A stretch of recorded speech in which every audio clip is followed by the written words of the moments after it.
تکبیر، نعرہ رسالت، دونوں ہاتھ بلند کر کے نعرہ حیدری، علیہ السلام، نعرہ حیدری۔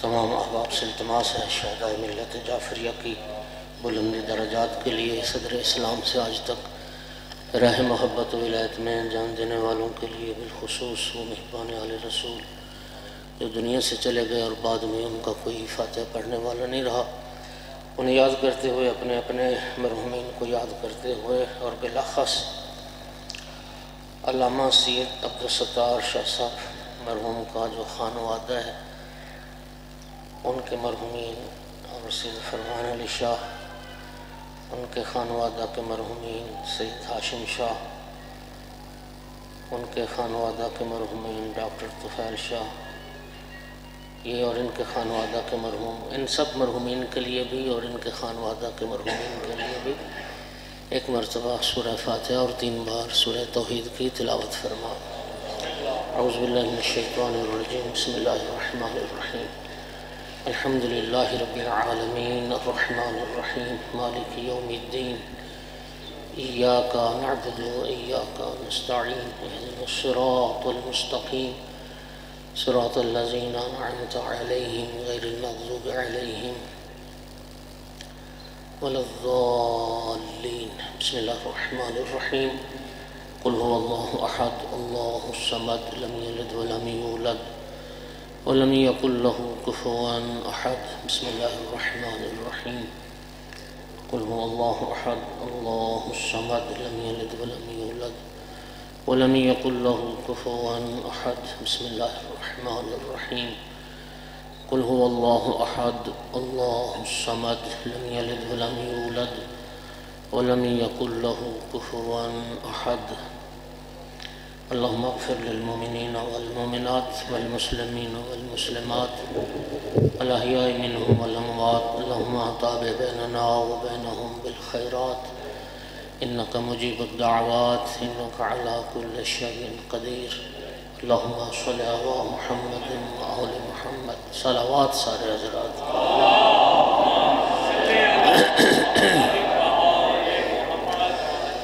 امام صاحب العصر علیہ السلام کے ظہور میں تعجیل کے لیے بھی بلند تر صلوات۔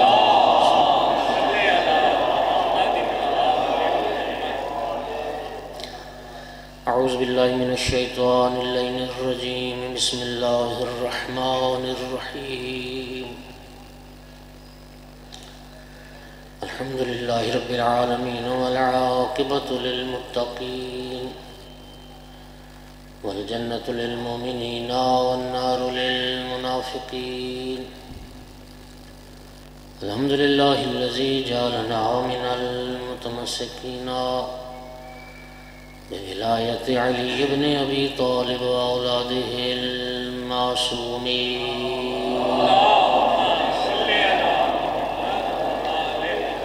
الحمد للہ الذی جعلنا من الباقین علی سید الشہداء وأولاده وأصحابه المظلومين، الصلاة والسلام والتحية والإكرام على رسوله الكريم شفيع المذنبين وأنيس الغريبين ورحمة للعالمين، عني العبد المؤيد الرسول المسدد المحمود الأحمد المصطفى الأمجد ابو القاسم محمد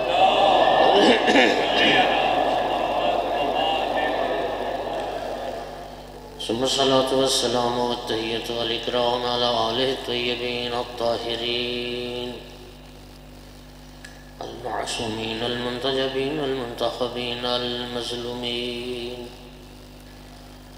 واللعنة الدائمة على أعدائهم الملعونين من يوم عداوتهم إلى قيام يوم الدين وبعد يوم الدين، أما بعد، فقال سبحانه وتعالى في كتابه المجيد، بسم الله الرحمن الرحيم، وعد الله الذين آمنوا منكم وعملوا الصالحات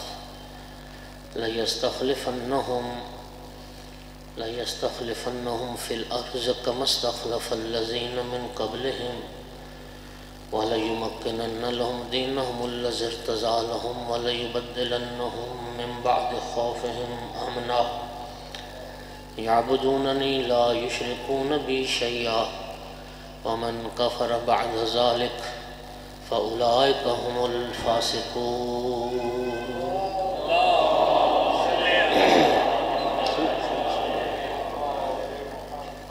بھائی کی کرسی میں تھوڑا سا سامنے رکھیں گے. ایک صلوات اور سارے حضرات پڑھیں.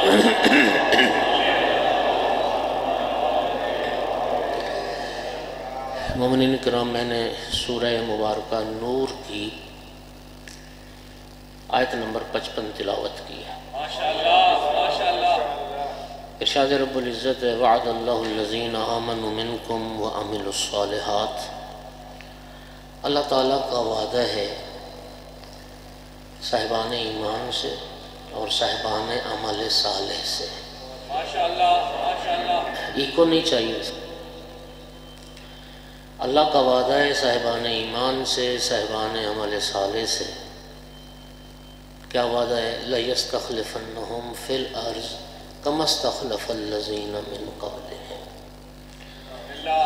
کہ اللہ انہیں ضرور برضرور زمین میں خلافت عطا کرے گا، جس طرح سے اللہ نے پہلے بھی زمین میں خلیفے بنائے. اور کیا وعدہ ہے؟ وَلَيُمَكِّنَنَّ لَهُمْ دِينَهُمُ الَّذِي ارْتَضَىٰ لَهُمْ. پھر اللہ کا یہ وعدہ ہے کہ اپنے پسندیدہ دین کو ان کے لیے غالب کر دے گا، قدرت عطا کرے گا. پھر کیا ہوگا اس دین کے غلبہ کے بعد؟ وَلَيُبَدِّلَنَّهُم مِّن بَعْدِ خَوْفِهِمْ أَمْنًا. اللہ ان کے خوف کو امن سے بدل دے گا. یعبدوننی. پھر اس غلبہ دین کے بعد اللہ فرماتا ہے کہ سب میری عبادت کریں گے. اس زمین پر رہنے والے سب میری عبادت کریں گے. لا یشرکون بی شیئا. اور کسی چیز کو میرا شریک نہیں ٹھہرائیں گے، کوئی شرک نہیں کرے گا. ومن کفر بعد ذلک. اور فرمایا اس کے بعد بھی جو انکار کرے گا فاولئک هم الفاسقون. اللہ فرماتا ہے پھر وہی لوگ فاسق اور گناہگار ہیں. سامعین گرامی، یہ وعدہ خداوندی کب پورا ہوگا؟ یہ جو اللہ نے وعدہ کیا، کیا معاذ اللہ یہ الیکشن والے وعدے ہیں سیاسیوں کے جو کبھی پورے نہیں ہونے ہیں؟ اور پھر اگلا سوال یہ ہے کہ اس آیت میں جن چیزوں کا رب العزت نے ذکر کیا، جس خلافت کا تذکرہ ہوا، یہ کس خلافت کی اللہ بات کر رہا ہے؟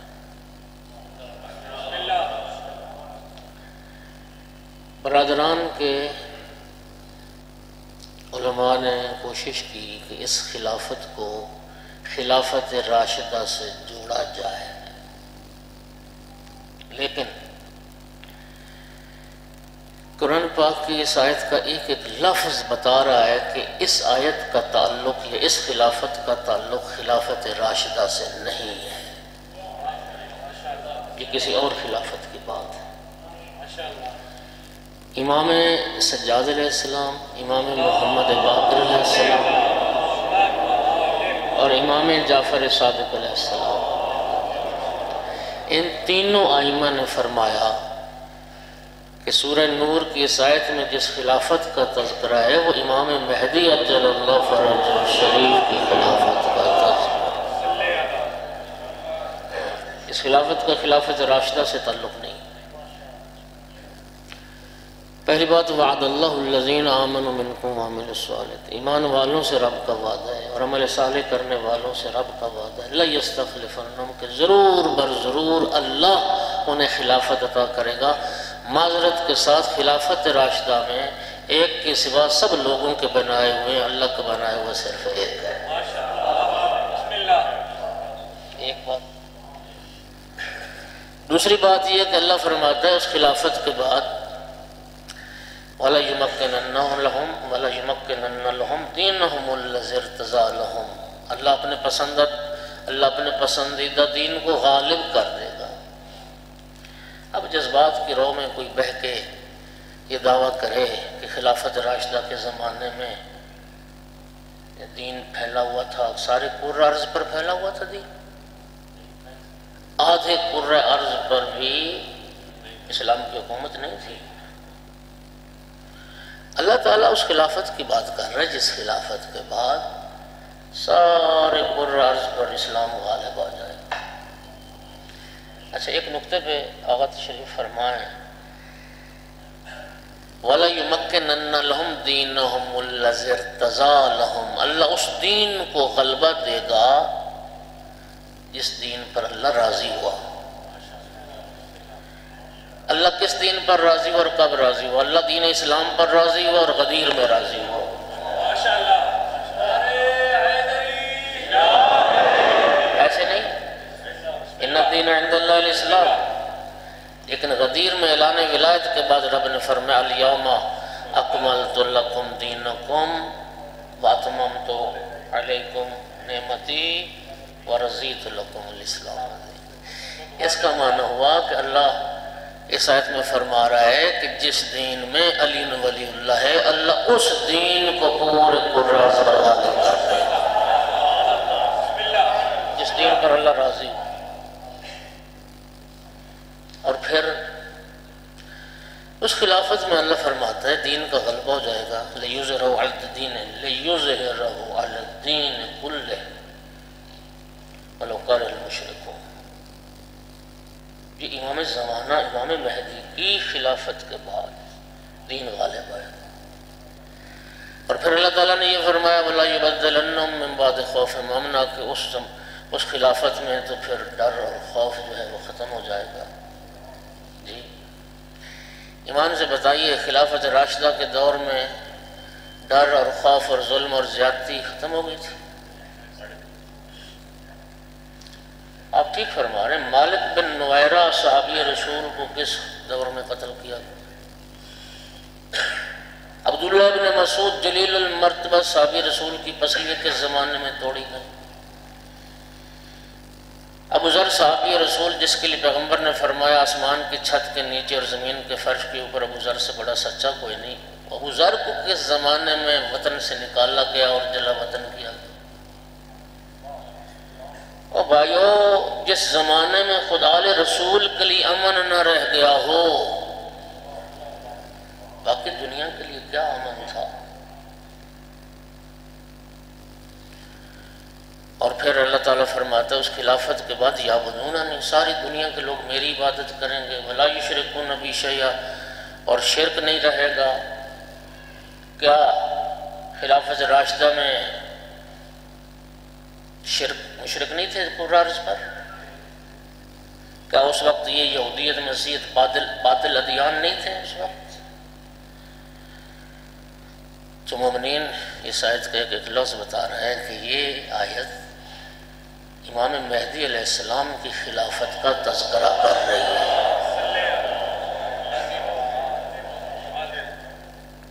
اور یہ سارے وعدے رب کے ضرور پورے ہوں گے جب یوسف زہرا کا ظہور ہو جائے۔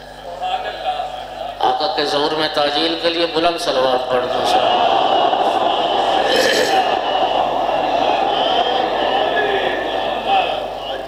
اور نبی کریم صلی اللہ علیہ وآلہ وسلم بھی فرما کے گئے۔ اور مومنین ذرا لطف لیجئے کہ مہدویت کا جو عقیدہ ہے یہ صرف اہل تشیع کا عقیدہ نہیں ہے،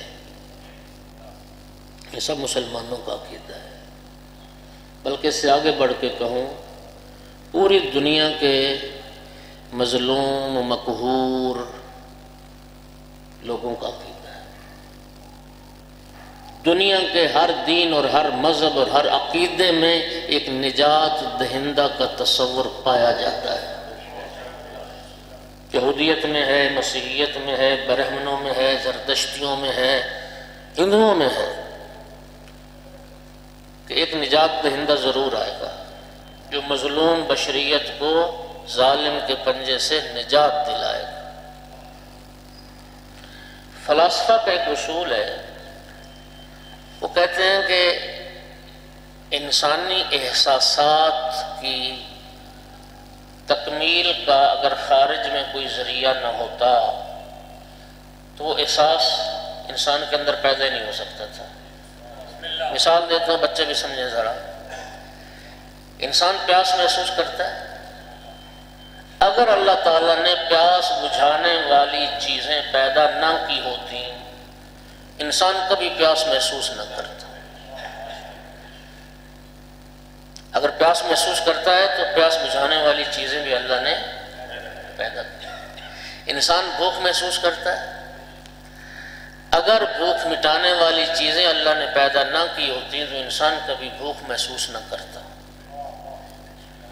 میرے بھائیوں، قطع نظر مذہب اور عقیدے کے، دنیا کا ہر مظلوم، ہر مقہور انسان، اس کے دل کی ایک آواز ہے، اور وہ آواز یہ ہے، یار کوئی تو ہو جو ظالم کا ہاتھ روکے، کوئی تو ہو جو ظالم کے ہاتھ کو کاٹ ڈالے، کوئی تو ہو جو مظلوم کا حامی بنے، کوئی تو ہو جو مظلوم کا مددگار ہو، کوئی تو ہو جو مظلوم کے حق کی بات کرے۔ دنیا کے ہر مظلوم کا یہ احساس دلیل ہے، یہ احساس کبھی مظلوم کے دل میں پیدا نہ ہوتا اگر اللہ تعالیٰ نے آخری حجت کو ذخیرہ نہ کر رکھا ہوتا۔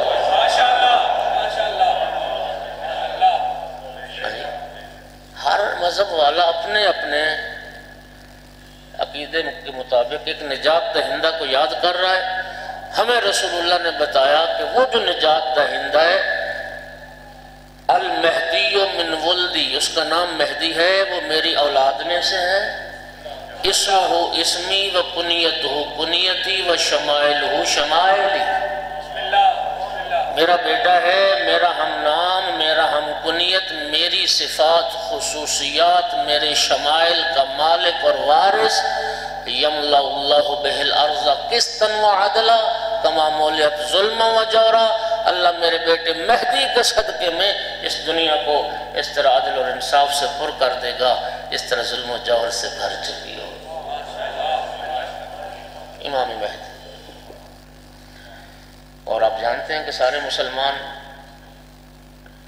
امام مہدی علیہ السلام کے آنے کا عقیدہ رکھتے ہیں۔ توجہ فرمائیے گا ذرا، سب مسلمان کا ہے نہیں۔ میرا 12واں جانشین، جب آیت اطاعت نازل ہوئی تھی، اللہ واطیع الرسول واولی الامر منکم، بعض صحابہ نے سوال کیا، یا رسول اللہ یہ اولی الامر کون ہے؟ نبی کریم نے مولا علی علیہ السلام سے لے کر امام ہادی مہدی اجل اللہ فرجہ الشریف تک ایک ایک امام کا نام، لقب، کنیت ذکر کر کے فرمایا کہ یہ ہیں صاحبان امر جن کی اطاعت تم پر واجب کی گئی۔ یقین کریں دوستو، وقت نہیں ہے، ہمارے بھائیوں کی کتابیں بھری پڑی ہیں پیغمبر گرامی کی ان احادیث سے جن میں رسول اللہ فرما کے گئے کہ میرے بعد 12 خلیفے ہوں گے۔ اچھا، جو روایات میں لفظوں کے اختلاف ہے میں اختلاف بیان کرنے لگا ہوں۔ میرے بعد 12 خلیفے ہوں گے، میرے بعد 12 نقیب ہوں گے، میرے بعد 12 امیر ہوں گے، میرے بعد 12 امام ہوں گے، یہ سارے لفظ ہیں، تعداد 12 ہی ہے، تعداد، اور فرمایا کہ 12واں جو ہوگا وہ میرا بیٹا مہدی ہوگا۔ میں حیران ہوں مسلمانوں کی سوچ سے، 12ویں کا تعارف کروا کے گئے، اوہ اللہ کے بندو جو 12ویں کا بتا رہے اس نے پہلے کا نہیں بتایا ہوگا؟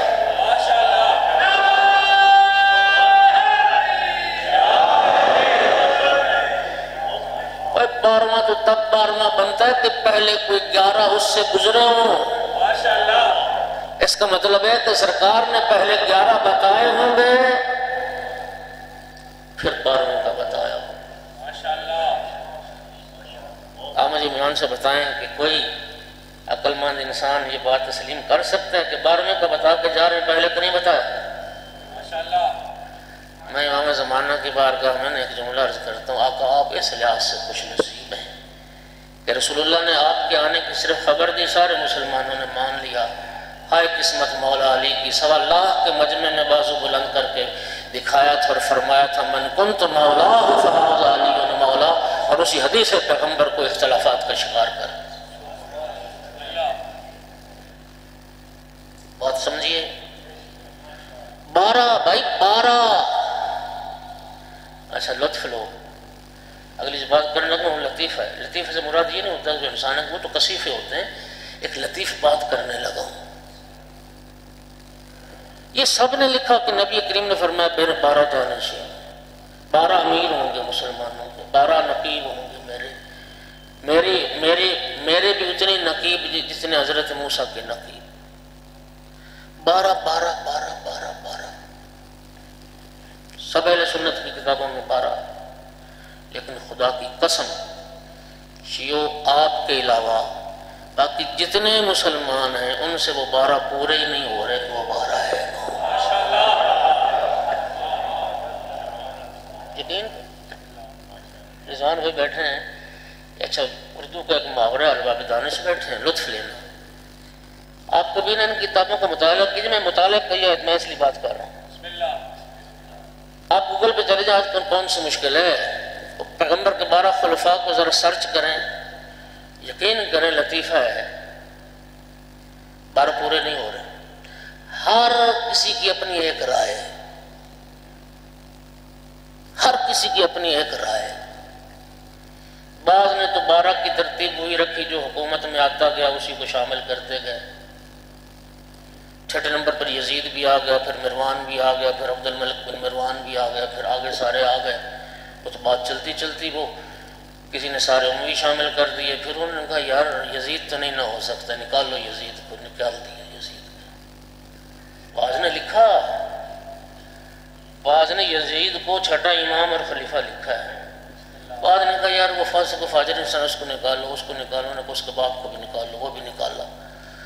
اچھا جی امیہ میں اموی جو حکمران تھے ان میں اچھے اچھے ڈال لو جی، اس کو عمر بن عبدالعزیز کو ڈال لیا، کسی نے فلاں کو ڈال لیا۔ ایک محاورہ ہے، وہ کیا محاورہ ہے کہ مینڈک تولنا، کہتے ہیں نا مینڈک تول کے آپ پورے نہیں کر سکتے، اس پلڑے میں ڈالو گے ادھر سے کوئی نکل جائے گا، ادھر ڈالو گے کہ ادھر سے نکل جائے گا۔ یہی کام ہو رہا مسلمان جو خلفاء کے ساتھ کر رہے ہیں، کسی کو ڈالتے ہیں کسی کو نکالتے ہیں، کسی نے اموی ڈال لے کسی نے عباسی ڈال لے، وہ 12 پورے ہی نہیں ہو رہے۔ اور بھائی جب 12 ہی ماننے ہیں، 12 کی تعداد کیوں ہے؟ مجبور ہیں کہ رسول اللہ نے 12 فرمائے، تو جب پیغمبر کے کہنے سے 12 ماننے ہیں تو پھر جو پیغمبر تعارف کروا کے گئے 12 کا وہی مان لو۔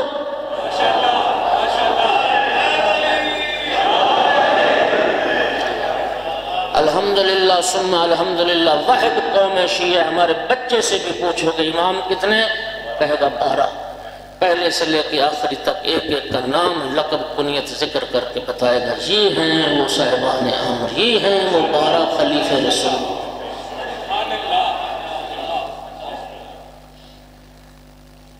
بات سمجھ آ رہی ہے؟ ایک صلوات پڑھو ذرا سارے حضرات۔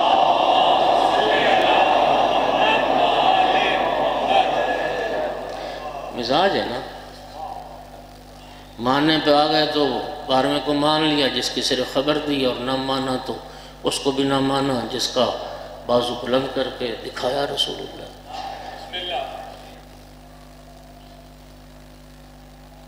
ایک صلوات اور پڑھ دیں سارے۔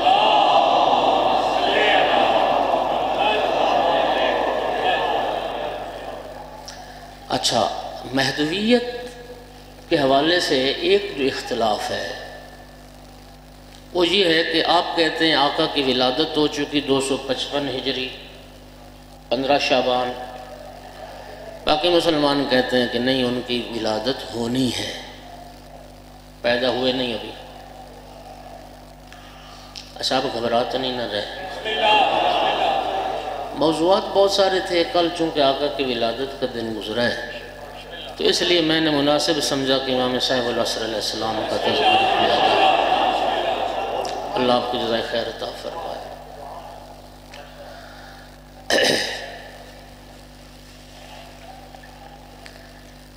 امام صاحب العصر کی آپ قائل ہیں ولادت ہو چکی، وہ کہتے ہیں ولادت ہونی ہے۔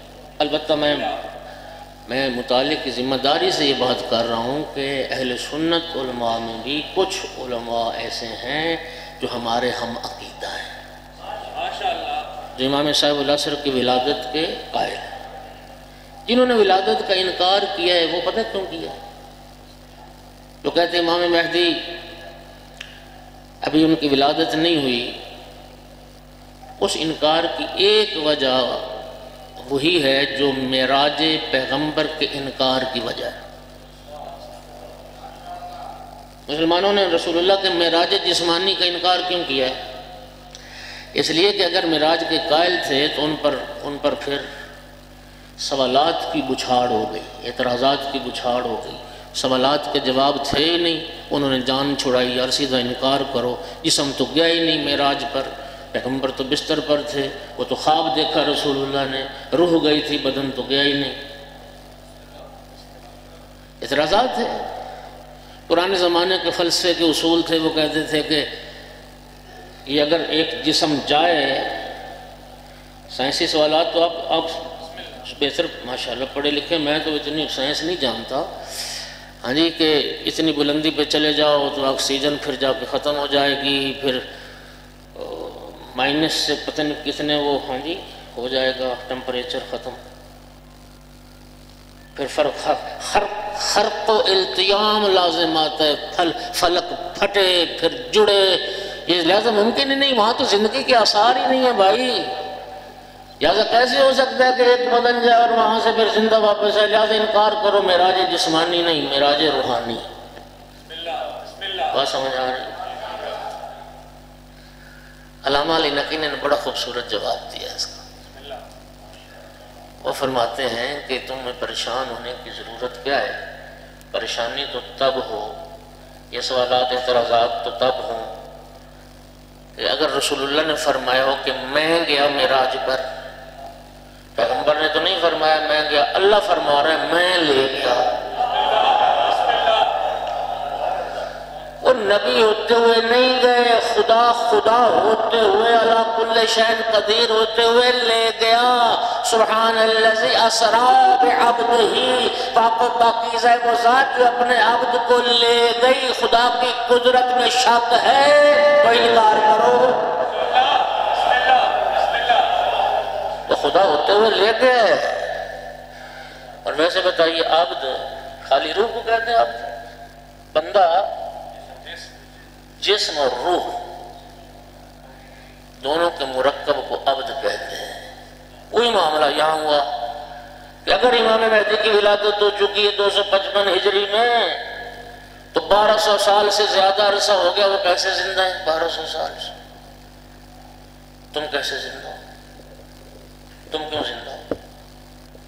جوان ہو اس لیے زندہ ہو، جوان مر نہیں جاتے۔ صحت مند ہو اس لیے زندہ ہو، صحت مند مر نہیں جاتے۔ بولو حفظان صحت کا بڑا خیال رکھتے ہو، مر نہیں جاتے۔ او بھائی کیوں زندہ ہیں؟ بس اللہ زندہ رکھے ہوئے ہے تو ہم زندہ ہیں۔ نہ صحت، نہ جوانی، نہ کچھ اور، وہ خدا زندہ رکھے ہوئے ہے تو ہم زندہ ہیں، اور جب وہ بلانا چاہے گا تو بلا لے گا، ختم۔ بات تو صرف اتنی، کتنی عجیب بات ہے جو امام مہدی علیہ السلام کے 1200 سال کی زندگی پر جنہیں کوئی تکلیف اور اعتراض سمجھ نہیں آ رہا، وہ سارے قائل ہیں کہ عیسیٰ زندہ ہیں۔ 2000 سال سے حضرت عیسیٰ زندہ ہے نا، حضرت خضر علیہ السلام، حضرت ادریس علیہ السلام زندہ ہے۔ ہزاروں سال سے ان کی زندگی کا عقیدہ ہے، تو جس ہستی کے صدقے میں ساری کائنات کا نظام چل رہا ہے، وہ اللہ اپنی آخری حجت کو زندگی نہیں عطا کر سکتا، زندہ نہیں رکھ سکتا؟ تعجب کیا ہے؟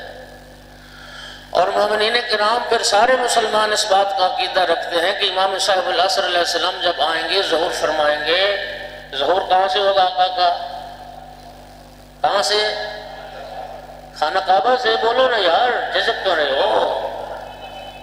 خانہ کعبہ سے۔ یاد رکھنا اللہ تعالیٰ نے قرآن مجید میں فرمایا نا کہ خانہ کعبہ ان اول بیت وضع للناس للذی ببکۃ مبارکا وہدی للعالمین، یہ کعبہ عالمین کے لیے ہدایت اسی وقت ہے جب تک کعبے کا امامت سے تعلق ہے۔ اور یاد رکھنا کعبہ کا امامت سے گہرا تعلق ہے۔ کعبہ کی تعمیر کرنے والا امام، کعبہ میں پیدا ہونے والا امام، کعبہ سے بت نکالنے والا امام، کعبہ میں سورہ برات پڑھنے والا امام، کعبہ کی چھت پر اذان دینے والا امام، کعبہ سے ظہور کرنے والا بھی امام۔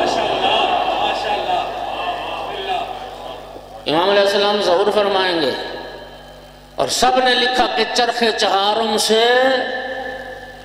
عیسیٰ علیہ السلام بھی آئیں گے، اذان کہی جائے گی، نماز کا وقت ہوگا، امام مہدی فرمائیں گے عیسیٰ بھائی آگے بڑھیے، حضرت عیسیٰ عرض کریں گے کہ میری کیا جرت ہے اے وقت کے امام اور وقت کی حجت خدا، میں تو صدیوں سے اس انتظار میں ہوں کب آپ کو ظہور ہو اور آپ کی اقتداء میں نماز پڑھو۔ توجہ ہو رہی ہے؟ آخری محمد کو عیسیٰ جیسا نبی بھی نماز نہیں پڑھا سکتا، لوگ بادشاہ ہیں پہلے محمد کو پتہ نہیں کس کس کے پیچھے صلوات پڑھ دو سارے حضرات۔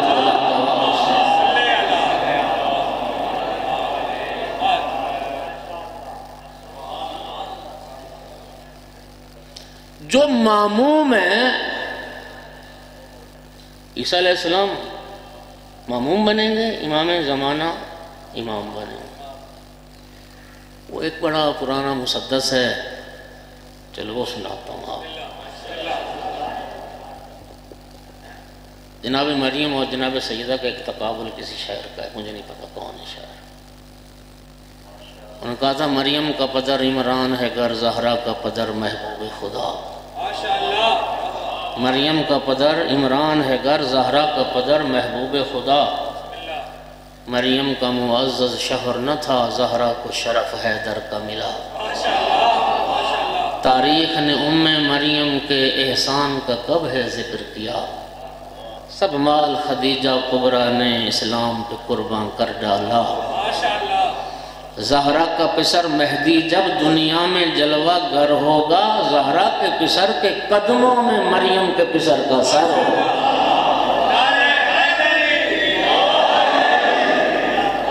جی جو ماموم ہیں ان کی زندگی کا عقیدہ رکھتے ہو 2000 سال سے زندہ، اور جو امام ہے وہ 1200 سال سے بھی اللہ ان کو زندگی نہیں دے سکتے، زندہ نہیں رکھ سکتے۔ اور پھر عجیب بات ہے گمراہ کرنے والے کی زندگی کا بھی عقیدہ رکھتے ہیں، نہیں سمجھے؟ ابلیس کو زندہ مانتے ہیں یا نہیں؟ گمراہ کرنے والا زندہ ہو سکتا ہے، جو ہدایتوں کا ذمہ دار ہے وہ زندہ نہیں ہو سکتا۔ دشمن خدا زندہ ہے، ولی خدا زندہ نہیں، حجت اللہ زندہ نہیں۔ اور بھائی اس ساری کائنات کی زندگی اسی حجت کا صدقہ ہے، وہ زندہ ہے تو کائنات زندہ ہے، تو ہے۔ رسول اللہ نے نہیں فرمایا لولا الحجت لصاخت الارض باہلہا، اگر حجت خدا کا وجود نہ ہو کائنات تباہ و برباد اور فاسد ہو جاتی۔ یہ کائنات کی بقا حجت اللہ کے وجود پر سب سے بڑی دلیل۔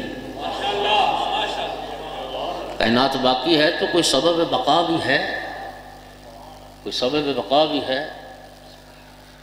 سامعین گرامی قادر، اچھا جوانوں کے لیے ایک بات اور عرض کرتا ہوں، اتنی دلیلیں ہیں، لمبی زندگی ہے تو کیسے زندہ ہیں۔ آیت اللہ محسن قراتی نے ایک بڑی خوبصورت مثال دی، ان کا امام زمانہ کی لمبی زندگی اور جب ظہور فرمائیں گے تو امام رضا علیہ السلام اپنے بیٹے قائم کا ذکر کر رہے تھے، تو پوچھا کہ آپ کے قائم کی نشانی کیا ہوگی؟ فرمایا یکون شیخ السن و شاب المنظر، عمر تو بڑی طولانی ہوگی لیکن جوان نظر آئیں، ماشاءاللہ، ایک 40 سال کا جوان۔ ایت المحسن کراتی فرماتے تھے اس کی دلیل تو تمہارے وجود کے اندر ہے، یہ جو آپ کی پلکیں ہیں یہ بال، اور یہ آپ کے ابر جو ہیں یہ بال، اور آپ کے سر کے بال، یہ اکٹھے پیدا ہوئے تھے۔ سر کے بال کتنی بار کٹوا چکے ہو آج تک، اور ابر اور پلکیں کتنی بار کٹوا چکے ہو آج تک؟ صلوات تو پڑھ دو سارے حضرات۔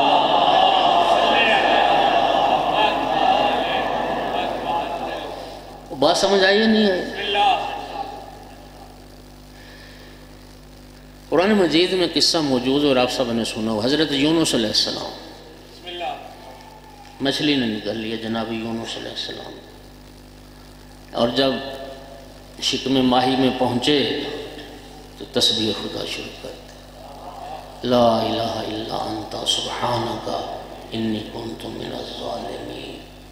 یہ ذکر یونسیہ کہلاتا ہے۔ مومنین خدا کی قسم اتنا عظیم ذکر ہے اور اتنی عظیم تسبیح، اس تسبیح کی عظمت کا آپ اندازہ صرف اس اگلے لفظ سے لگائیں۔ ادھر حضرت یونس علیہ السلام نے مچھلی کے پیٹ میں یہ تسبیح پڑھی، ادھر تسبیح ختم ہوئی، اللہ فرماتے فَاسْتَجَبْنَا لَهُ وَنَجَّيْنَاهُ مِنَ الْغَمِّ۔ یہ فا، علماء بیٹھیں، یہ فا تصریح کے لیے آتی ہے، یہ فا صورت کے لیے آتی ہے، فوراً کے معنی میں آتی ہے۔ ادھر جناب یونس کی تسبیح ختم ہوئی، اللہ فرماتے فوراً ہم نے یونس کی اس مناجات کو مستجاب کر لیا اور ہم نے یونس کو غم سے نجات دے دی۔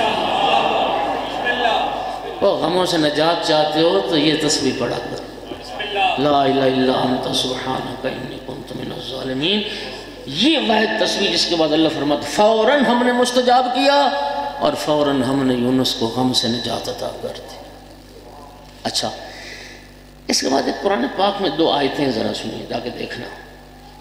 اللہ تعالیٰ فرماتا ہے فَلَوْلَا أَنَّهُ كَانَ مِنَ الْمُسَبِّحِينَ لَلَبِثَ فِي بَطْنِهِ إِلَى يَوْمِ يُبْعَثُونَ۔ اللہ تعالیٰ فرماتا ہے کہ اگر یونس علیہ السلام مچھلی کے شکم میں تسبیح کرنے والوں میں سے نہ بنتے تو قیامت تک مچھلی کے شکم میں رہتے۔ قرآن پڑھ رہا ہوں یار، قیامت تک مچھلی کے شکم میں رہتے ہو بھائی، مچھلی قیامت تک رہتی تو یونس شکم میں رہتے۔ اللہ مچھلی کو قیامت تک کی زندگی دے سکتا ہے؟ بولو، اپنی حجت کو، اپنے ولی کو لمبی زندگی نہیں دے سکتا؟ میں پڑھ رہا تھا احرام مصر سے کئی ہزار سال پہلے احرام مصر سے گندم کے دانے نکلے، گندم کے، اور وہ صحت مند دانے تھے اور ان کو بویا گیا تو گندم ہو گئی۔ خوشوں میں تھے، خوشوں میں تھے، کئی ہزار سال کے بعد وَعَلَىٰ كُلِّ شَيْءٍ قَدِيرٌ ہے میرا بھائی۔ ہاں، اس نے گندم کو سڑنے گلنے نہیں دیا، اتنا عرصہ اس کی حفاظت کر سکتا ہے، اور جس کے صدقے میں ساری کائنات چل رہی ہے۔ ایک صلوات پڑھیے ذرا آقا کی ذات ہے۔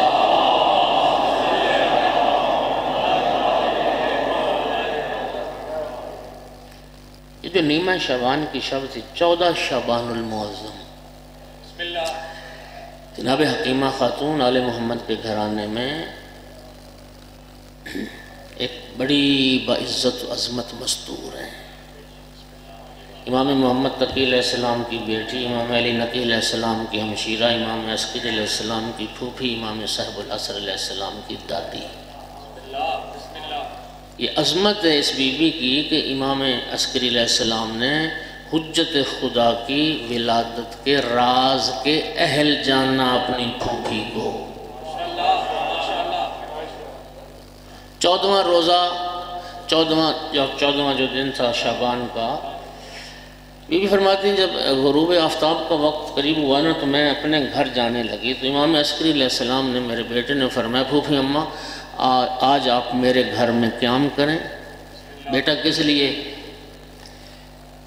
تو فرمایا پھوپھی اماں آج حجت خدا کی ولادت کی شب ہے۔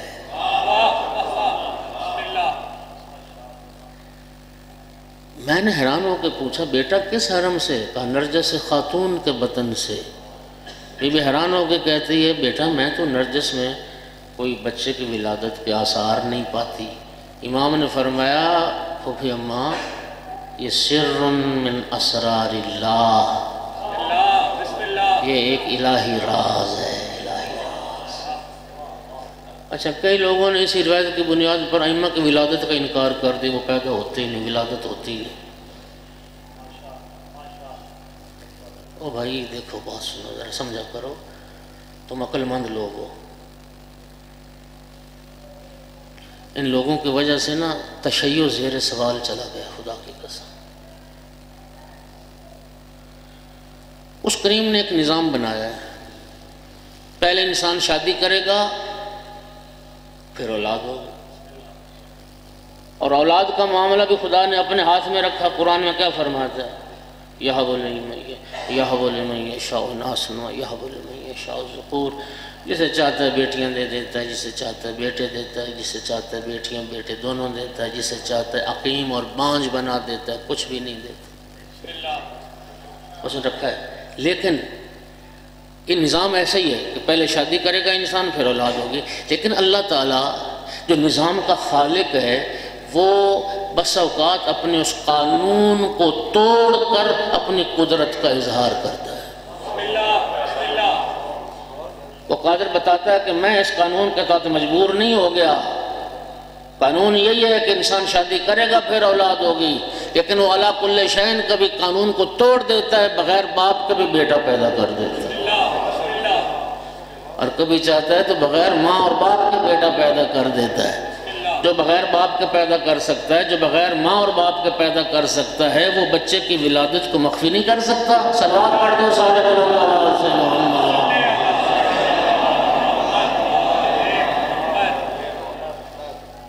آپ ناراض تو نہیں ہوتے نا؟ آپ ناراض ہونے والی باتوں پہ ناراض نہیں ہوتے؟ اچھا بڑی اوکھی سی مزاری ہے۔ اچھا مجھے یہ نہیں سمجھ آتی کہ جو نزول کا عقیدہ رکھتے ہیں کہ ایک ایک امام کی اولادیں تو کئی کئی ہیں، بولو مولا علیہ السلام کے 2 بیٹے امام ہیں، باقی 11 اماموں میں سے ہر امام کا ایک بیٹا امام ہے۔ امام موسیٰ کاظم علیہ السلام کے کتنے بیٹے ہیں؟ 18 بیٹے یا 19 بیٹے، ایک امام ہے نا۔ یہ عجیب بات نہیں کہ کچھ ولادت ہوتی کچھ کا نزول ہوتا ہے؟ صلوات پڑھو ذرا سارے حضرات۔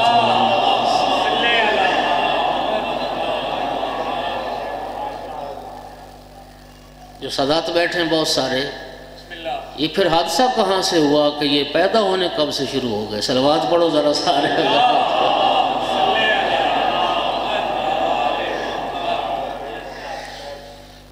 بی بی فرماتے ناراض نہیں ہوئیے گا، مسائل کو سمجھا کریں، دشمن انگلی اٹھاتا ہے۔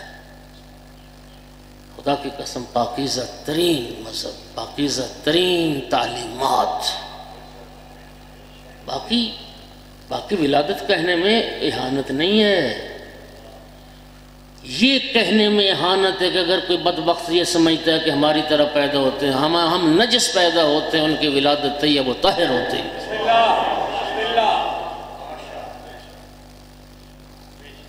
بہت ساری جات کا فرق ہے، میں اس طرف اب نہیں جاتا۔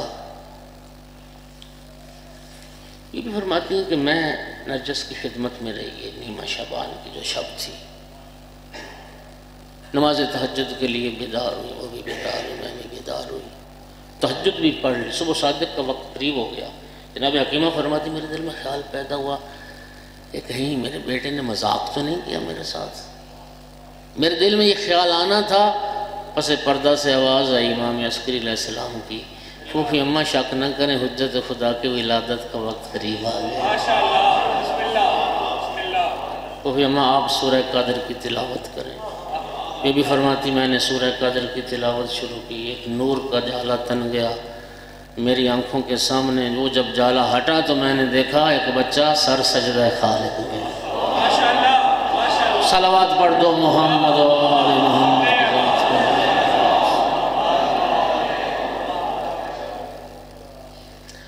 سامعین گرامی قدر، 14 معصومین میں 5 تن پاک کے بعد جس امام معصوم کی عزت، عظمت، مقام، مرتبہ، حیثیت سب ائمہ سے زیادہ ہے، وہ تیرے زمانے کا امام.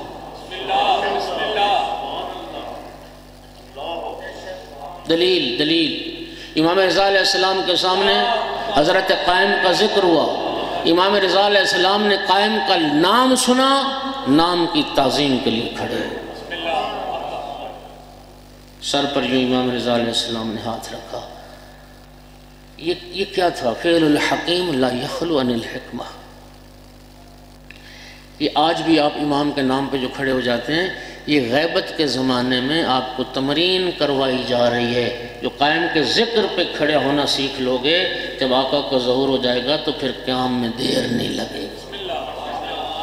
اور سر پر ہاتھ رکھنا اشارہ کہ اے یوسف زہرا، آپ ظہور فرمائیں، ہمارے سر آپ کی راہ میں کٹنے کو تیار، ہم قربان ہونے کو تیار. امام جعفر صادق علیہ السلام، رئیس مذہب جعفری، بنیان گزار مذہب تشیع. امام مہدی علیہ السلام کا ذکر آیا تو کسی نے پوچھا آقا آپ کے بیٹے کی ولادت ہو چکی، مہدی دنیا میں آ گئے یا آئیں گے؟ فرمایا آیا نہیں، آئے گا. اور پھر ایک جملہ فرمایا لو ادرکتہ لخدمتہ ایام حیاتی. امام صادق فرما رہے ہیں اگر میں اپنے بیٹے مہدی کے زمانے کو درک کر لیتا، میں ساری زندگی مہدی کی خدمت میں گزار دیتا. اب سمجھے مقام و مرتبہ. امام صادق علیہ السلام جیسی ہستی جس آقا کی نوکری اور خدمت کو اپنے لیے شرف جانے، وہ تیرے زمانے کا امام ہے. قیامت کے دن ہم جس امام کے ساتھ بلائے جائیں گے، اٹھائے جائیں گے، معشور ہوں گے، وہ امام مہدی عجل اللہ فرجہ الشریف کی ذات. ظہور ہوگا انشاءاللہ ظہور. اور جو علامات ہیں ظہور کی وہ ایک لمبا باب ہے، ایک مجلس کافی نہیں ہے. مہدویت پہ عشرے ہونے چاہیے، خمسے ہونے چاہیے، ایک جہت سے انسان تفصیل سے بات کر سکے. جب امام ذکر کر رہے تھے نا امام صادق علیہ السلام اپنے بیٹے کا، ایک طولانی غیبت ہوگی، تو کسی نے عرض کی آقا پھر بتائیے نا کچھ نشانیاں تو بتا دیں کہ ہمیں پتہ چل جائے کہ لوگوں کو معلوم ہو جائے کہ آقا کے ظہور کا وقت قریب ہے. ایک لمبی فہرست علائم ظہور کی، 2 نشانیاں میں بتاتا ہوں. امام علیہ السلام نے فرمایا کہ جس زمانے میں تم یہ دیکھو سواریوں کے ٹکرانے سے سوار مر رہے ہیں، تو ہمارے قائم کے ظہور کا زمانہ قریب ہوگا.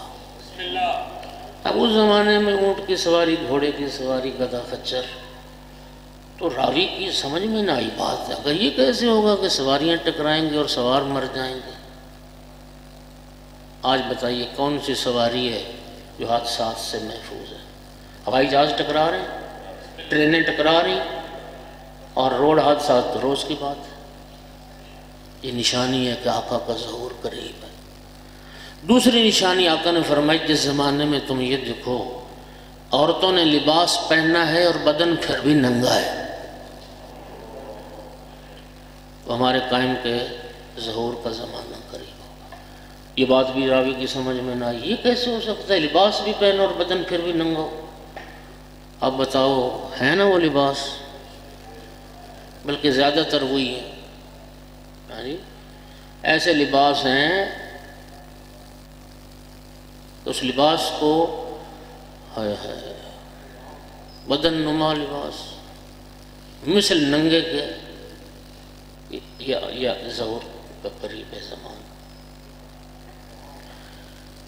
سامعین گرامی قدر، یہ جو انتظار کا زمانہ ہے نا غیبت کبریٰ کا، یہ تیاری کا زمانہ ہے، یہ آمادگی کا زمانہ ہے. ہمیں آقا کو یاد کرنا ہوگا، ہمیں آقا کے لیے دعا کرنی ہوگی، ہمیں تڑپنا ہوگا۔ میں جس طرح بھائی سنا رہے تھے نا، میں نے ایک اہل علم کا پڑھا جس کو آقا کی زیارت ہوئی نجف اشرف حرم میں، تو انہوں نے کہا ایک شخص، ایک عالم نماز پڑھ کے اٹھا، امام صاحب العصر نے اس صاحب معرفت سے فرمایا دیکھا لوگ اٹھ جاتے ہیں، ان کے پاس اب اتنا بھی وقت نہیں کہ رب سے میرے ظہور کی دعا کر سکیں، ہم دعا تک نہیں کرتے امام کے، کتنی دعا کرتے ہیں۔ مجھ سمیت ہم میں کتنے لوگ بیٹھے ہیں، یہ چھٹے امام کا ارشاد ہے دعائے عہد، وہ کوئی لمبی چوڑی دعا بھی نہیں ہے، شاید 5 منٹ بھی نہیں لگتے اس دعا پہ۔ امام نے فرمایا غیبت کے زمانے میں مسلسل 40 دن امام کا جو منتظر دعائے عہد کو پڑھے، اللہ اس کو آقا کا ظہور دیکھنا نصیب کرے گا، اور اگر تقدیر الہی ہوئی کہ موت پہلے آ گئی اور زندگی میں ظہور نہ ہوا امام کا، تو مرنے کے بعد خدا انہیں زندہ کرے گا۔ تو یوسف زہرا کے ظہور کی دعا کرتے کرتے چلا گیا، اٹھ تیرے امام کا ظہور ہو چکا ہے، ہم تو وہ نہیں پڑھتے۔ ہم امام کی یاد میں کبھی روئے ہیں؟ 1400 سال 1200 سال سے امام پردہ غائب، امام رو رہا ہے، امام بھی انتظار کر رہے ہیں، ہم نے خدا ہمیں معاف کر دے۔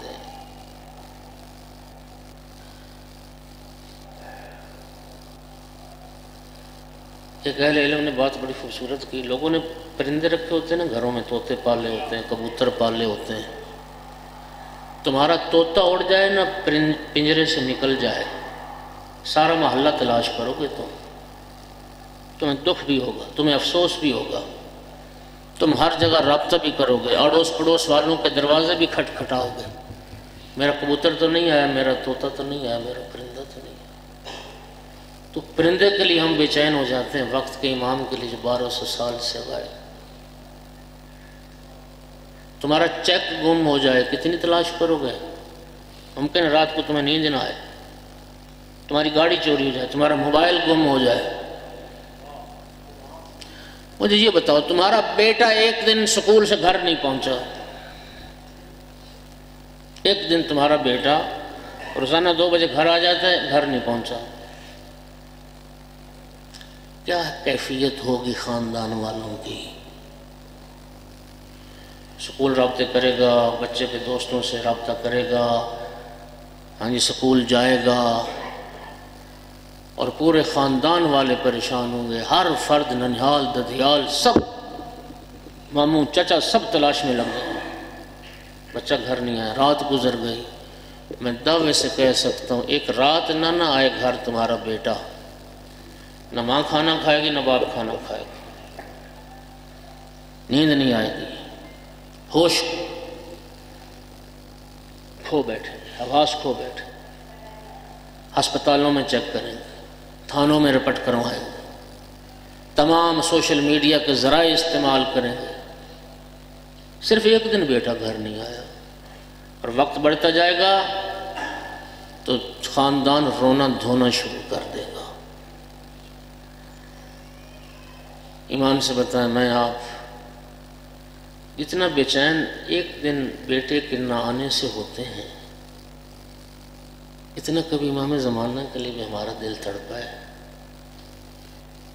کہ جس ہستی کے صدقے میں میرا سب کچھ ہے، بِیُمْنِهِ رُزِقَ الْوَرَى بِوُجُودِهِ ثَبَتَتْ الْأَرْضُ وَالسَّمَاءُ، میرا ایک ایک سانس جس امام کا فیض ہے، جس کا صدقہ ہے، تیری عزت، تیرا رزق، تیرا بخت، تیری شان، تیری آبرو، تیرا مقام، تیرا گھر بار، تیری دنیا، تیری زندگی، سب کچھ جس کا صدقہ ہے۔ ہم نے اپنے بیٹے جتنا بھی کبھی یاد کیا امام کو؟ ایک اہل علم نے بڑا کہا تھا، ہم کہتے ہیں نا امام حسین علیہ السلام مظلوم ہے، وہ فرماتے تھے امام مہدی امام حسین علیہ السلام سے بھی زیادہ مظلوم ہے۔ شیخ طوسی نے لکھا ہے،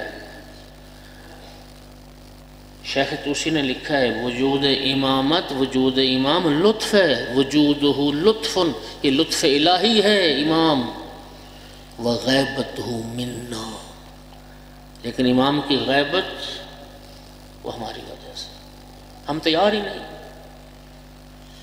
ناصر نہیں ہیں۔ ہم کہتے ہیں امام حسین علیہ السلام مظلوم تھے، لیکن امام حسین علیہ السلام کے پاس عباس تھے، مولا حسین کے پاس علی اکبر تھے، مولا حسین کے پاس قاسم تھے، انہوں محمد تھے۔ امام مہدی کا عباس کون؟ امام مہدی کا علی اکبر کون؟ امام مہدی کا قاسم کون؟ امام مہدی کے زہیر و بریر کون ہے؟ امام مہدی کے مسلم، اور ہم آمادہ ہی نہیں ہیں۔ ناراض نہ ہوئیے، صرف ایک لمحہ فکریہ ہے، آج امام کا ظہور ہو جائے، کیا میرا گھر، کیا میرے گھر کا ماحول، کیا میں اس قابل ہوں کہ میں ایک وقت کا امام کو مہمان بنا سکوں؟ کیا امام میری دعوت قبول کر لیں؟ میرے گھر میں تو حرام کی کمائی ہے، میرے گھر میں تو رشوت کا پیسہ ہے، میرے گھر میں تو ناجائز منافع خوری ہے، میرے گھر میں تو وہ کمائی ہے تنخواہ پوری لیتا رہا، کام میں نے پورا نہیں کیا، میرے گھر میں تو دھونس دھاندلی ہے، میرے گھر میں تو مسلح جا نماز نہیں ملتا، میرے گھر میں تو پردے کا نظام نہیں ہے، میرے گھر میں تو غیر محرم آتے ہیں، میرے گھر میں تو اولاد نماز کے لیے نہیں اٹھتی ہے، میرے گھر میں تو وقت پہ نماز نہیں پڑھی جاتی ہے، میرے گھر میں تو واجبات کی ادائیگی اور پابندی نہیں ہے، اور وہ ہستی میرے گھر میں آئے گی جو اپنے جد کے دین کو زندہ کرے گی، جو بدعات کو ختم کرے گی۔ آج کہتے ہیں العجل العجل، جلدی آئیے جلدی آئیے جلدی آئیے، میں تیار ہو گیا امام کے ظہور کے لیے۔ آج امام کا ظہور آ جائے نا، ظہور ہو جائے، اور امام کا قاصد ہے چلو امام نے بلایا ہے سب کو، ہاں یا امام میرے تو ابھی گھر بنانا تھا، بیٹے کی شادی رکھی ہوئی ہے، وہ بھی بیٹی کا رشتہ ہم دیکھنا ہے، وہ تو ابھی بچوں کی نوکری کے مسائل ہیں، میں نے دفتر جانا ہے، مجھے چھٹی نہیں مل رہی ہے، میرے تو یہ بہانے ہیں یا نہیں؟ وہ بھائی تاریخ دہراتی ہے اپنے آپ کو۔ امیر المومنین علیہ السلام کا شکوہ نہج البلاغہ میں خطبہ موجود ہے، کیسے لوگ ملے ہو، میں کہتا ہوں آؤ باطل اور طاغوت کے خلاف جہاد کے لیے نکلو، کہتے ہیں یا علی اب تو کھجوریں پک گئی ہیں، ابھی تو گرمی زیادہ ہے، ابھی تو سردی زیادہ ہے، ابھی تو بیان نہیں ہوئی کیفیت ہمارے۔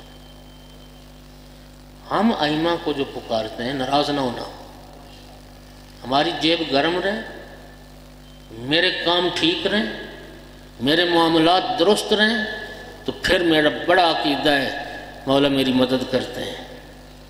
ہم کتنی مدد کرتے ہیں مولا کی؟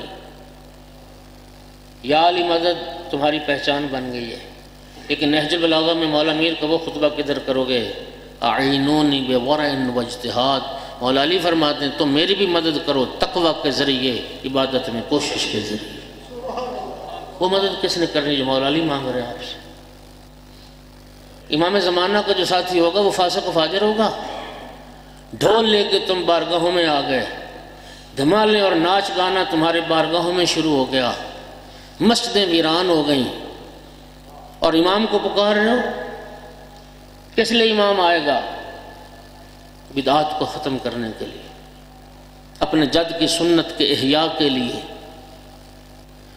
سامعین گرامی، آپ زیارت نامے میں یہ پڑھتے ہیں نا، السلام علیکہ یا قامع الکفر والطغیان، السلام علیکہ یا دافع الظلم والعدوان، سرکشی کو ختم کرنے آئے، ظلم کو مٹانے آئے۔ اگر میں خود ظالم ہوں، اگر میں خود سرکش ہوں، اگر میں خود دین کی حدوں کو توڑ رہا ہوں، تو پھر مت سمجھیے امام کو پکار رہا ہوں، میں اپنی موت کو دعوت دے رہا ہوں۔ امام عادل ہوتا ہے، جب ظلم کو ختم کرنا ہے تو پھر امام یہ تو نہیں دیکھے گا نا میرا نعرہ کون لگاتا ہے، جہاں ظالم ہے ظالم کو نابود کریں۔ یہ جو غیبت کا زمانہ ہے، خدا کی قسم، او بھائی میں سچ کہہ رہا ہوں، شکر کرو ہم آزمائے نہیں گئے۔ مولا حسین علیہ السلام نے یہ تو فرمایا تھا، مولا حسین علیہ السلام نے یہ فرمایا تھا الدین لعق علی السنتہم فاذا محسوا بالبلا قل الدینون۔ یہ دین جو کرتے ہیں نا، مولا حسین فرماتے تھے تو ان کی زبانوں کا چسکا، عادت ہے ان کی، جب آزمائے جائیں گے تو پھر دیندار بہت تھوڑے رہ جائیں گے۔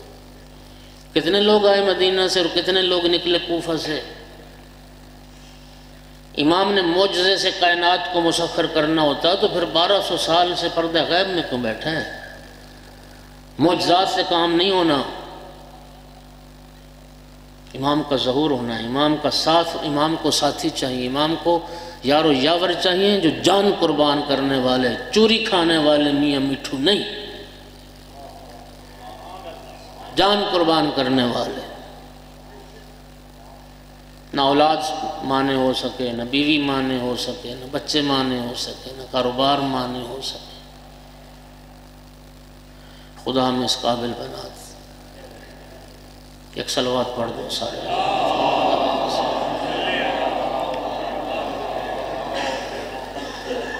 زندگی باقی، ملاقات باقی، زیادہ زحمت نہیں دیتا۔ یہ جو انتظار ہے نا، امام نے، نبی پاک نے افضل العبادت کہا ہے۔ عجیب بات ہے، عبادات کتنی طرح کی عبادات ہیں۔ افضل اعمال امتی، افضل العبادت، افضل اعمال شیعتی، یہ ساری روایات۔ واقعہ کا انتظار ہاتھ پر ہاتھ رکھ کے بیٹھنا نہیں، انتظار آمادگی، تیاری۔ میں اپنے گھر کو تو صاف بناؤں، پہلے میں اپنے گھر کا ماحول اتنا بنا لوں۔ یقین کریں ہمارے گھر کے تو حالات ایسے عجیب ہیں کہ ایک ہم متقی عالم پرہیزگار کو نہیں لا سکتے اپنے گھر میں۔ خدا ہمیں توفیق بخشے۔ میں ضامن تمام کرتا ہوں، باتیں تو بہت ساری، درد دل ہے، ناراض نہیں ہوئیے گا۔ میں آپ ایک ہی ہیں، ایک جسد واحد ہے صاحبان ایمان کا، ہم حصہ ہیں ایک ہی اس ایمان کا انشاءاللہ۔ خدا ہمیں توفیق دے۔ میں دعا کرتا ہوں آمین کی، پروردگار ہم نادان بھی ہیں، ہم جاہل بھی ہیں، ہم کمزور بھی ہیں، دنیا کی محبت، اولاد کی محبت، بہن بھائیوں کی محبت، بہت ساری چیزیں ہیں جو ہمارے ایمان کو کمزور کر سکتی ہیں، لیکن پروردگار میں اس بات پر یقین رکھتا ہوں کہ ہور کو بھی تو مولا حسین کے دروازے پہ لانے والا تو ہی تھا، زہیر بن قین کو بھی تو عثمانی سے حسینی بنانے والا تو ہی تھا۔ اے کریم مالک، تو یوسف ہزارہ کے صدقے میں ہمارے وہ گناہ، ہماری وہ خطائیں، ہماری وہ کمزوریاں دور کر دے۔ آج آقا کا ظہور ہو جائے تو ہم امام کے ناصروں میں شامل ہو سکیں اور دریغ نہ کریں امام کی آواز پر لبیک کہنے میں اور امام کے حکم پر جان قربان کر رہے ہیں۔ منتقل نسل میں کر جاؤں گا آنکھیں اپنی، منتقل نسل میں کر جاؤں گا آنکھیں اپنی، میں رہوں یا نہ رہوں مولا کی زیارت ہوگی۔ دو جملے ذکر مصیبت کے کہوں گا۔ جنگ خیبر، جانتے ہو یہودیوں کے ساتھ جنگ تھی، اور خیبر میں جو یہودی آباد تھے ان کا سردار تھا حیی بن اخطب، یہودی سردار۔ یہ مارا بنتر حارث یہ سب اسی کے قریبی تھے، بیٹے تھے، بھتیجے تھے، سارے یہودی پہلوان جو تھے بڑے بڑے مولا امیر المومنین کے ہاتھوں واصل جہنم ہوئے۔ یہ دو چار نہیں مرے، 950 یہودی قتل ہوا خیبر میں۔ خیبر کے فاتح مولا علی علیہ السلام، خیبر فتح ہو گیا، یہودی مارے گئے، یہودی عورتیں قید کر لی گئیں، کنیزیں بنا لی گئیں۔ انہی یہودی عورتوں میں کسی حیی بن اخطب کی سردار کی بیٹی تھی صفیہ، جو بعد میں ام المومنین صفیہ بنی، جنہیں نبی کریم نے اپنی زوجیت کا شرف عطا کیا۔ 17 سال عمر تھی اس کی، صرف شہزادی تھی یہودیوں کی۔ جو جوان بیٹھے ہو آپ لکھیے گا، صفیہ بنت حیی بن اخطب، ساری بات سامنے آ گئی کہ ایک یہودی کی بیٹی کو نبی کریم نے ام المومنین ہونے کا شرف کیوں بخشا۔ اپنی زوجیت کا شرف کیوں عطا کیا؟ خیبر فتح ہو گیا، یہودی عورتیں قید ہو گئیں، جناب بلال حبشی نے یہودی عورتوں کو قید کر کے رسول اللہ کی خدمت میں لائے۔ صفیہ جب آئی نا رسول اللہ کے سامنے تو سرکار نے دیکھا کہ اس کی حالت غیر ہے، رو رو کے آنکھیں سرخ ہیں، چہرہ صفیہ کا زخمی ہے۔ نبی کریم نے حیران ہو کے پوچھا صفیہ تمہاری حالت غیر ہے، کسی مسلمان نے کوئی زیادتی تو نہیں کی؟ کہتی نہیں اللہ کے رسول، کسی مسلمان نے مجھے کچھ نہیں کہا۔ جناب بلال کی طرف اشارہ کر کے کہتے یہ شخص جو مجھے قید کر کے لایا ہے اس نے مجھے وہاں سے گزارا ہے جہاں میرے بھائیوں کی لاشیں پڑی ہوئی تھیں۔ کہتی میں نے جب بھائیوں کی لاشیں دیکھی مجھ سے پھر برداشت نہ ہوا، میں نے گریہ کیا، میں نے منہ پہ ماتم کیا، میں نے چہرے کو خراشا، اس لیے میری حالت ہوئی۔ نبی کریم نے ناراض ہو کے فرمایا بلال کبھی بہنوں کو بھی بھائیوں کی لاشوں پر سے گزارا تو کسی اور راستے سے لاتا، لیکن بھائیوں کی لاشوں پر سے نہ گزارتا۔ میں عرض کروں گا یا رسول اللہ، خیبر کے میدان میں ایک یہودی کی بیٹی کا بھائیوں کی لاشوں سے گزرنا گوارا نہ ہوا، یا رسول اللہ 11 محرم کربلا میں ہوتے، یا رسول اللہ آپ کی بیٹیاں تھیں جنہیں بھائیوں کی لاشوں پر سے گزارا گیا۔ بے گور و کفن لاشا دیکھا بھائی کا، خدا کی قسم پھر اونٹ بیٹھنے کا انتظار نہیں کیا، میری آقا زادی نے کھڑے اونٹ سے اتری علی کی بیٹی، اور جب آقا سجاد علیہ السلام کی نگاہ پڑی بابا کے بے گور و کفن لاشے پر، سید سجاد کے چہرے پہ زردی موت کی چھا گئی، احتضار کی حالت طاری ہوگی، قریب تھا روح پرواز کر جائے۔ میری آقا زادی کو بھائی بھول گیا، دوڑ کے سید سجاد کے قریب آئیں اور آ کے فرمایا یا بنیا مالی اراک تجود بنفسک، سجاد بیٹا سوال اپنے آپ کو کیا ہوا، کیا اپنی زندگی ختم کر لے گا؟ یا بقیت الماضین، او میرے اسلاف کی یادگار، یا بقیت اخی و ابی و جدی، او میرے بھائی حسین کی نشانی بیٹا، او میرے بابا کی یادگار، میرے نانا رسول اللہ کی یادگار، یا سمال الیتامہ و اسمت الاراملی، او یتیموں کا آسرا سجاد، بیواؤں کا سہارا سجاد۔ سجاد سنبھال اپنے آپ کو، کیا ہوا؟ سید سجاد رو کے عرض کرتے بھوپھی اماں وہ جوان بیٹا مر نہ جائے تو کیا کرے جو اپنے باپ کو دفن بھی نہ کر سکے؟ بھوپھی اماں ہمارے ساتھ نجس لاشیں دفن کر رہے، میرے بابا کا لاشا بے گور و کفن خاک کربلا پر پڑ۔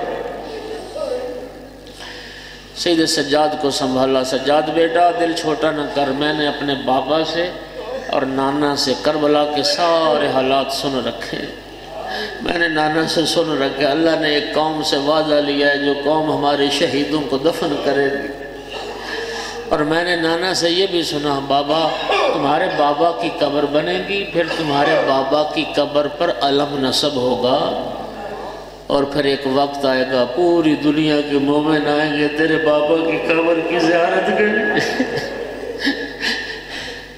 اجرکم علی اللہ۔ سید سجاد کو حوصلہ دیا، سجاد غیر سجاد مجھے معاف کرنا، لیکن جب خود آئی نا بھائی کی لاش پر، جناب فضہ سے فرمایا اما فضہ تو جاؤ میرے ابن سعد کے پاس، اور ابن سعد سے جا کے کہہ دے علی کی بیٹی کہتی ہے اگر تو ہمارے شہیدوں کو، ہمارے بھائیوں کو دفن نہیں کرتا، ہمیں اجازت دے ہم بھائیوں کو دفن تو کر لیں، ہمیں بعد میں لے جانا کوفہ، ہمیں بھائیوں کو دفن کرنے کی اجازت۔ عزاداروں میرا سوال ہے آپ سے، کائنات میں کبھی بہنوں نے بھی بھائیوں کی قبریں بنائی؟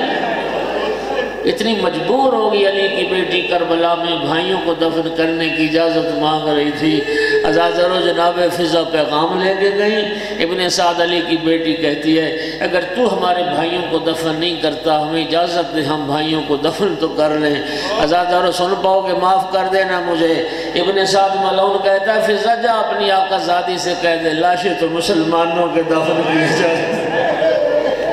مہر نبوت کا سوار حسین، علی و بطول کا دل بند لاشا 3 دن تک بے گور و کفن خاک کربلا، الا لعنت اللہ علی القوم الظالمین، سیعلم الذین ظلموا ای منقلب ينقلبون۔ مالک بحق محمد وآل محمد۔ کہ ذکر کا ثواب شروع میں جن خانوادوں کا ذکر ہوا، میرا اللہ ان کے مرحومین کے نام اعمال میں یہ ثواب درج فرما۔ پروردگار بانیان کے گھروں میں رحمتیں، سادات کرام کے گھروں میں رحمتیں نازل فرما، ان کے حوائج پورے فرما۔ جتنے مومنین تشریف فرمائے میرا اللہ سب کی حاجات کو پورا فرما، جو بیمار ہیں شفاء کاملہ عطا فرما، بے اولاد ہیں نیک اولاد عطا فرما، جو تنگ دست ہیں فراخ دست فرما، پریشان حال کو خوشحال فرما، بے گھر کو گھر عطا فرما، امام علیہ السلام کے دیدار کے قابل بنا، آقا کے حقیقی منتظرین میں ہمارا شمار فرما، ہمیں ہماری اولاد کو، ہماری اولاد کی اولاد کو، قیامت تک آنے والی ہماری نسلوں کو مولا علی علیہ السلام کا بہترین شیعہ بنا، امام حسین علیہ السلام کا بہترین عزادار بنا، امام صاحب العصر علیہ السلام کا بہترین منتظر بنا، علماء اللہ مراج اسلام کی زندگی دراز فرما، خادمان مذہب ملت کی توفیقات میں اضافہ فرما۔ میرا اللہ جتنے مومنین تنگ دست ہیں وسیع حلال رزق نصیب فرما، بالخصوص جو جوان بے روزگار ہیں عزت روزگار نوکری کاروبار عطا فرما، کسی مومن کو کسی کمینے کا محتاج نہ فرما، جب تک زندگی رہے معرفت کے ساتھ بار بار محمد وآل محمد علیہ السلام کی زیارت اور بالاخص والی کربلا کی زیارت نصیب فرما، بعد از موت شفاعت نصیب فرما۔ ربنا تقبل منا انک انت السمیع العلیم۔ تمام دعاؤں کی قبولیت کے لیے بلند صلوات۔